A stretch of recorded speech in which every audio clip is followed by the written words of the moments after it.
Hey everybody, I'm Tom Vasel. I'm Violet. And I'm Ruby. And today we're taking a look at Seven Wonders Architects. Now, Seven Wonders Architects is not, it looks like it's an expansion for Seven Wonders, but it's not. Seven Wonders is a very popular game. It sold millions of copies. Drafting game where you build your own civilization. And only I've played it. You guys have not played Seven Wonders. At some point, I'll probably teach it to them, but this is supposed to be a more streamlined, faster Seven Wonders. So let's take a look, and we'll be right back. At the beginning of the game, you're going to pick which of these you're going to use. You can do it randomly. Each player gets one, so you can play up to 7 players. So let's say I'm going to take Babylon. So you'll open up your little case here. You have a deck of cards, which you are going to shuffle. You're going to place that deck face up in a tray. This is going to go between you and the player next to you. So there's going to be 2 decks between you, one to the player to your left and one to the player to your right. You also have a Wonder of the World. It's not built yet, so you're going to put it in front of you, and you're going to stick it here. This is how this one's built, and I know this because the little sticker tells me how to build that. And then we set up the rest of the game. Gameplay is very simple. On your turn, you are either going to take the top card from this deck, the top card from that deck, or the top card from in the middle. Now, you don't know what the top card in the middle is, so you can be like, let's take it. But whatever card you take, you're going to place that card in front of you. And you're going to have a little display of cards that are in front of you. So what do these cards do? Well, we have resources. There are different types of resources that you can gather. And in fact, there are gold cards. These count as wild resources. After you play resources in front of you, let's say, for example, I get a wood, and then I take this one. I now have 2 different resources, which is what I need to finish the bottom of my wonder. So I'm going to flip that, discard those cards, and now that's built. At the end of the game, that's going to be worth 3 points. This one needs 2 of the same. This one needs 3 different. This one needs 4 different. And this one needs 3 of the same. When I get to the top, I can build these in either order. Other than that, you need to build them from the top to the bottom. Each of these gives you a special ability. So in this case, I'm playing the Babylonian. So when I build this one or this one, I'm going to get a progress token from up here. We'll talk about those in just a second. When someone finishes their Wonder of the World, that's going to trigger the end of the game. So collecting these cards, the resource cards, of which there's a lot, and the gold cards, is pretty handy in that regard. Collecting the technology cards, there's 3 different types, and if you have 1 of each type, or if you have 2 of the same, you get a progress token out here. Some progress tokens give you special abilities. Like this says, every time I play a red card, I get to draw another card. Others give you points. This one says 4 points at the end of the game if your wonder's not built, 6 if it is. This one gives you 2 points for every progress token you have. So there's a whole pile of these out there that players can get in various ways. Another thing you can do is cards that are just straight victory points. This one's 3 points, 3 points. This is 2 points, but also gives you the cat. Players will take this cat token and put it in front of them. That's worth 2 points if you have it at the end of the game. But also, while you have this card, on your turn, you're allowed to peek at the top card of the deck before you draw it, and before you pick which of the 3 cards you're going to take. And then finally, the last kind of card are military cards. You just place these in front of you. Anytime you place a military card that shows a horn on it, you will flip one of these peace tokens over to the war side. The number of tokens that are out is determined by the number of players. This is how many you would use for a 4-player game. And sometimes they cause you to flip over 2 of them. When all 4 of them flipped over, a war starts. And you're going to compare the shields that you have to the shields to the people directly on your left and right. If you have more than either of them, you'll get a token. If you have more than both of them, you'll get 2 of these tokens, which are worth 3 points at the end of the game. So you could get 0, 1, or 2 tokens. That's it. When someone finishes their Wonder of the World, that's going to end the game. You're going to get points for the blue cards that you've collected, for the cat, if you have it, for any of your chips you got for wars, for the Wonders of the Worlds that you've built, and for any of the green progress chips that give you points. Whoever has the most points is the winner of the game. The components for this game are really cool. I love these trays. They're nice. You can turn it upside down. The lid just snaps on and off. And it's also nice that you have this card holder. Just comes out. The cards are they're okay cards. They're not great quality cards, but they're good. The artwork on the cards is fine, but it's the Wonders of the World which just look fantastic.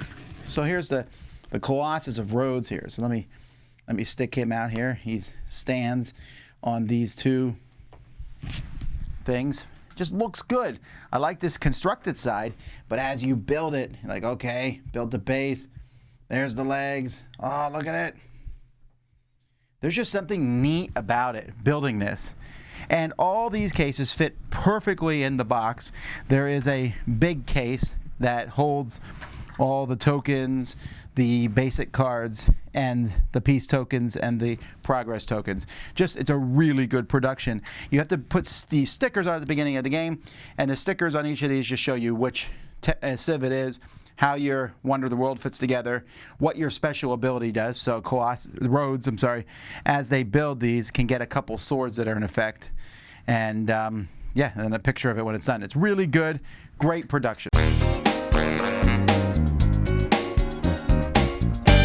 All right, so first of all, what do you guys think of the production of the game with all the, the bins in here, and the fact that you got to build your own Wonder of the World? I thought it was very handy. Just as long as everyone put everything back, we wouldn't have to struggle so hard organizing it. Yes, I thought that was neat. What does that mean? Because normally you throw everything in like it's nothing. Okay, but that's only for purposes of review purposes, not the way we normally put games away. It's just like how neatly everything fits in the box. Yeah. And how there's nothing really... Like, you don't have to worry about it not fitting, because normally they will, like, have everything taken up, and then the last bits are cardboard, and you can't fit it in the box once you take it out. Oh, that's true. But I really like, again, I like that. But I also like building the Wonder of the World. When you flip it over, it feels cool. Like, yeah, I'm building this giant lighthouse. Yeah, I'm building the pyramids. Yeah. What did you think about the different civilizations? They're slightly different. I went through and counted the cards. There's slight variances in them, but not much. But the different civilizations feel a little bit different. Yeah. You can either choose abilities, more points. It's just very entertaining. Like, each one has their own advantage. Next time I'm probably going to take the pyramids. The one advantage that you have to be careful about is Alexandria, which says take the top card of the table from any pile, which sounds great unless you're playing a 3 or 4 player game. If you're playing a 7 player game, that one's more powerful. I felt like this one's weaker in, let's say, a 3 player game. Yeah, I actually thought I could do that at any time. That would be more handy in a 3 player game. Sure. So what kind of strategy, what kind of cards do you like taking the best? Probably just like the points in science. Yeah, I kind of like the science. I didn't take that many science cards, but the science was very useful because you could take a token and just like get a huge advantage over everyone else. You guys kept taking all the good tokens. Yes, we did. But yeah, that's a neat thing. So I want to speak real briefly here too. If you've played the original 7 Wonders, this is a very different game. It's very simple. You have 3 cards that you can take. That's it. The one in the pile, which you don't know what it is unless you have the cat, and then the 2 next to you. And sometimes the 2 that you can see next to you are the same card. So then you have 2 choices. But other than that, there are more choices when, for example, you take the technology or the science. Which progress tile are you going to take? Do you take one that's worth points at the end of the game? Or do you take one that gives you a special ability? Which one? It depends on what time of the game it is. Well, yes, obviously. If it's near the end of the game, it's points all the way. Yeah. And then the military. So the military is really interesting because if you're not careful, the military, you can give a lot of points to everybody else if you don't work on it at all. Yeah, Ruby kept putting a bunch of horns and military men out there, just like, war. That's not me. That was that you. That happened once. You had like 7 warmen. Again, that happened once. Yeah, so the game actually tells you that you have to make a trumpet noise when you put out the horns. You don't have to, I guess, but it does add some fun to the game, right? There's that little bit of interaction. Also, people are going to take the card you want. Thank you for that beautiful horn. I tried. You should learn to play the trumpet. That's how good that sounded. Okay, anyhow. So the game also played really fast. As soon as we played the first game, we were like, let's do it again. And then we picked different civs. And I don't know. What else did you all think about it? I didn't like the fact that Daddy won. Well, that doesn't factor into the review of the game. And he won once.